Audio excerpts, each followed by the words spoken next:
My name is Raj Lakhani. I'm from Peri, India.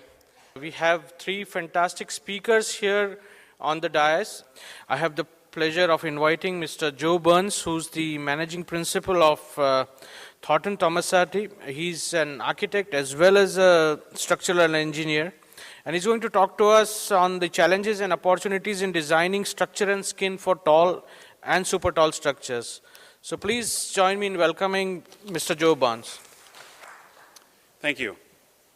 Well, I think a number of you know of Thornton Tomasetti, perhaps some from, particularly from India, have not heard of us. Just very briefly, we're a firm mainly of structural engineers. We have a few architects like myself that attempt to bridge the gap described by Ahmed earlier between architecture and engineering.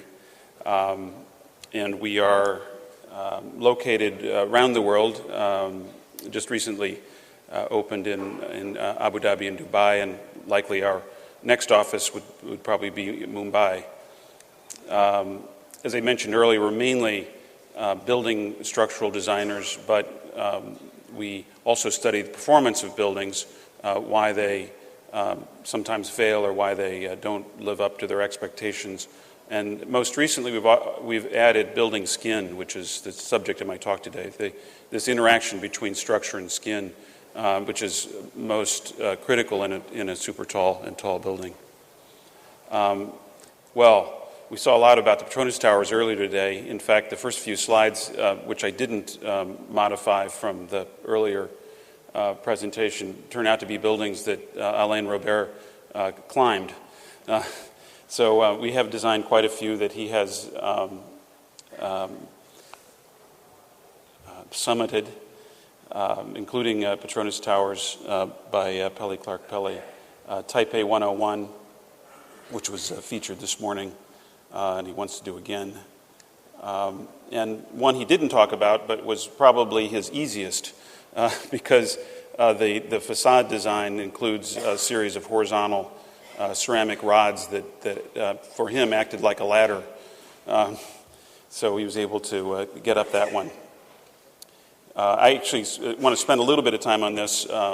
Kyle Kroll, who's here and manages our UAE offices, worked closely with Renzo Piano Building Workshop as well as FX Fowl on this project.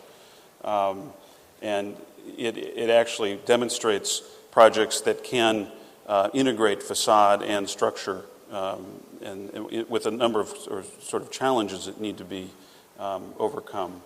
As you can see some pictures of the close-up of the structure, there's a number of elements, particularly shown in pink here, which are high-strength tension rods that are unfire protected.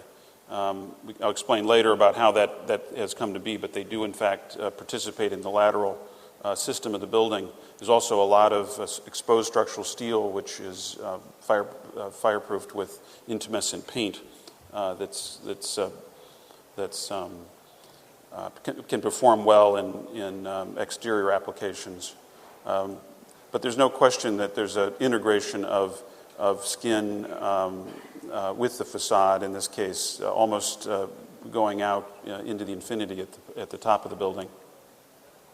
The building has notched corners, and that allows for a lot of light to penetrate the building.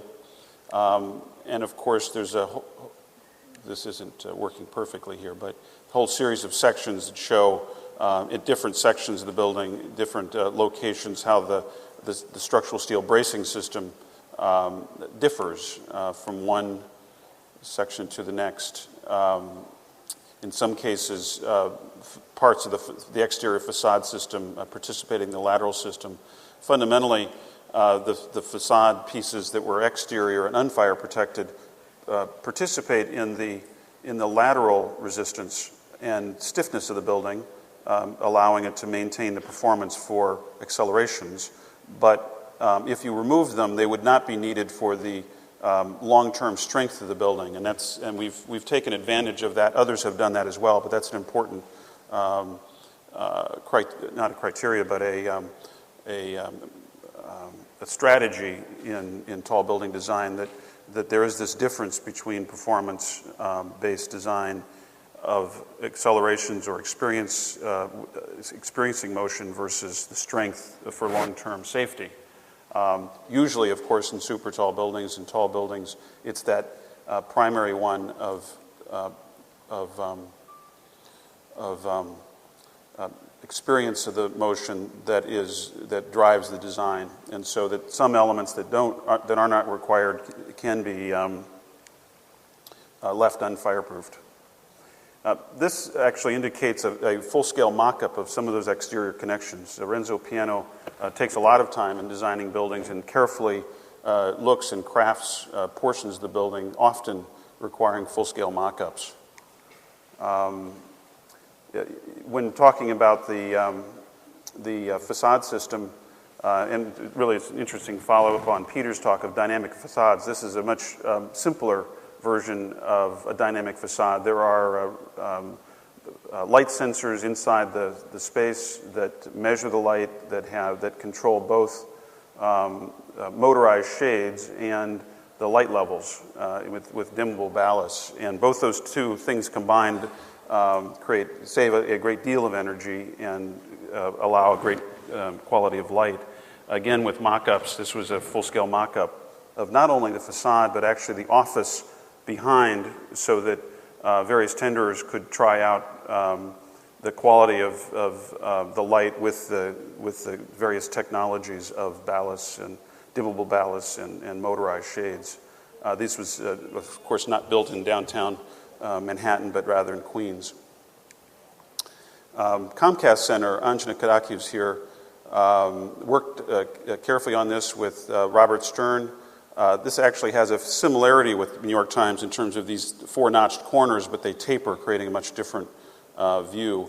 One of the more interesting things about this building is it's the first use of a TLCD, tuned liquid column damper, in the United States. Of course, liquid dampers are more common in other parts of the world, but they are beginning to penetrate the United States. A lot of, again, some photographs under construction, but this shows a sort of typical United States tall buildings these days of a composite building of a concrete core and structural steel perimeter. As Ahmed mentioned, there's no real one way to build these buildings. Often they're an evaluation for a particular city, in this case Philadelphia, what works best with the labor markets, the materials, and very, very much like Chicago, a concrete core wall with structural steel framing turns out to be an efficient system. I'm not really going to talk so much about the Shanghai Tower. It's our next super tall building under construction now in Shanghai. In fact, these are slides and images from Art Gensler's presentation in Chicago, the Council on Tall Buildings seminar in Chicago. But that's a building where we were able to participate in both the skin as well as structural engineering design. This is a building, it's true, the name is Weave the Zenith. It's a project in Busan, Korea, and it's with Chicago architect DeStefano and Partners. And Hee-Sun Choi, who's here, has been working on that. Interestingly, and I think one of the things she was talking to me about was that the structural system here is a mini version of the buttressed core that Bill Baker described earlier. It's not three arms, but rather four arms, but nonetheless it's still very stiff, very stiff system. And I think similar to the way SOM built the Sears Tower, but then they also built a number of smaller Sears Towers, including one in my hometown of Columbus, Ohio. These systems can be adapted to other buildings, and I think that you probably will now that Burj certainly has publicized a very efficient, good structural system. You'll see it in other buildings. These next two projects are in Baku, Azerbaijan. Again, Hee-Sun Choi has been working with, in this case, architects, Heron Architects. And then this building, the Socar Tower, the previous building, BRC Residential, of course, is residential, and this is an office tower. Speaking of the sort of integration of skin and structure, this is a small building, sort of an homage to the Hancock building in Chicago with Chicago architect Lucien Lagrange. This was an all structural steel building which utilized exterior bracing for the lateral system. But in addition, it actually took advantage of advances in both computer modeling, in this case Tekla modeling, and high-performance painting to actually add a second layer of steel for the facade system, so that the facade, in a sense, was erected with the structural frame. So what you see here is the green frame is a fireproofed, traditionally erected structural steel frame, but at the same time, the red steel was erected as a second layer that, of course, was glazed to with punched openings. The sort of integration, the Chicago Spire, which was also a subject of a talk at last symposium in Chicago by Richard Tomasetti, our collaboration with Santiago Calatrava for this proposed tower in Chicago has a very strong integration between the skin design as well as the structural engineering, as you might imagine. In this case, in addition to Santiago Calatrava, who's both the structural engineer and architectural designer, we work closely with Perkins & Will's Chicago office. The structure is very interesting. It's, again, a composite of a concrete core and structural steel framing, as I described earlier in the Comcast Tower, with the addition of these circumferential outrigger trusses at 4 levels throughout this 150-story building, 600-meter tower. And this is sort of evolution. The core, of course, changes and modifies as it goes up, as the elevators drop off and as the building tapers in and the floor plates get smaller. The sort of structural logic, though, comes from a notion that the columns go straight up. Of course, there's a number of buildings, including Calatrava's building in Sweden, that the columns twist. Of course, columns that twist create gravity, torsion, and other issues that have to be resolved. But by keeping the columns going vertically and allowing the floor plate to rotate, which we've, of course, seen some examples of today in other presentations, this allows for a very efficient sort of structural system for a 600-meter tower.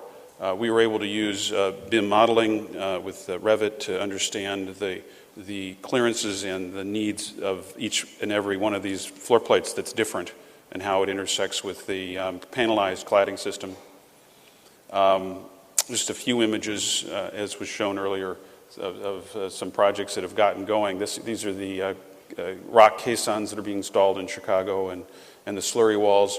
All of the foundations are in, but alas, the financial crisis has put it on hold, and we'll see whether the developers, who of course remain optimistic, as all developers are, think that it'll come back again, but it could be that the climate has changed for these kinds of buildings in Chicago.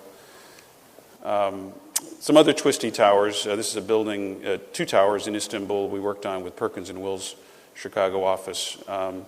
Again, there the notion of again a structural logic, though the buildings are twisting due to the owner of the project's desire for twisting towers. I believe it was the same owner as the Flame project that David Scott had shown this morning. In any event, as you see the plan rotating, you'll see that the columns stay in the same location. They're moving in and out of the facade, but they go vertically relative to the core. And this is the building on the horizon. This is a more recent project that we won in a competition with Adrian Smith and Gordon Gill in Chicago, FKI in Korea and Seoul. We are providing both skin and structural engineering services on this project, and require a great deal of integration between the facade and structure. These are 3D models, which are a critical part of our design and analysis at this point in the evolution of these systems. some of the structural systems, similar to other ones I've shown you, the idea of a core with outriggers and taking full advantage of all the vertical systems to support the lateral analysis and performance. These are some of the building services level with the outrigger trusses and some details on the actual design of the connections for those trusses. And now, just to show you very quickly some of the performance work that we do on projects like this, in this case, we've used a program called ETABS for the finite element analysis.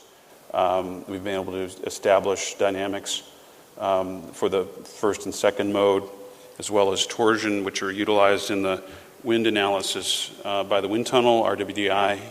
Peter Irwin's, of course, here.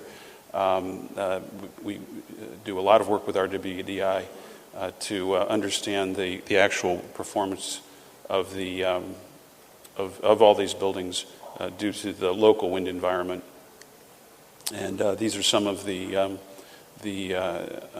criteria that we utilize, and in the small print you can see that we are well under, for this particular building, well under the perception criteria. Interestingly, we compared these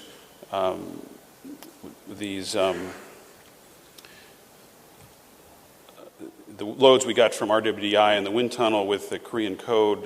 In general, the Korean code was very conservative compared to the actual load, except in one direction, where due to overturning moments, the RWDI actually showed a higher wind effect, and of course we would design for that.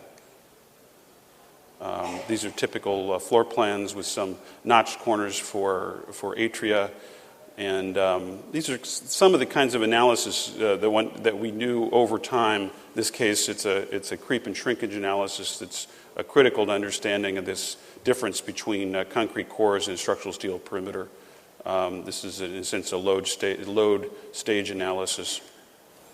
It's the foundation plan, and more interestingly, the atrium glazing. This is a very high performance building in terms of energy. There actually are photovoltaic panels on the upper surface of these glazed elements, and they also provide shading, of course. In addition, they are carried through the atrium elements that you see here. These are some of the strategies that we studied on how to support the atrium glazing. And in this case, this is an important entry pavilion and theater that we studied in 3 dimensions, and also studied with our building skin team the actual patterning of glass to make an efficient element. In this case, we're also studying the structural analysis. This is one of our first projects here in Mumbai. It's with an architect, GKK Works and SSA Architects, with our California office. Southern California office is working with this design team. This is still early going. I just want to mention we're working on it. This is sort of one of the earlier views of it, and it shows again the use of a 3-dimensional model, Revit, and of course our structural engineering analysis that we do in studying these kinds of buildings.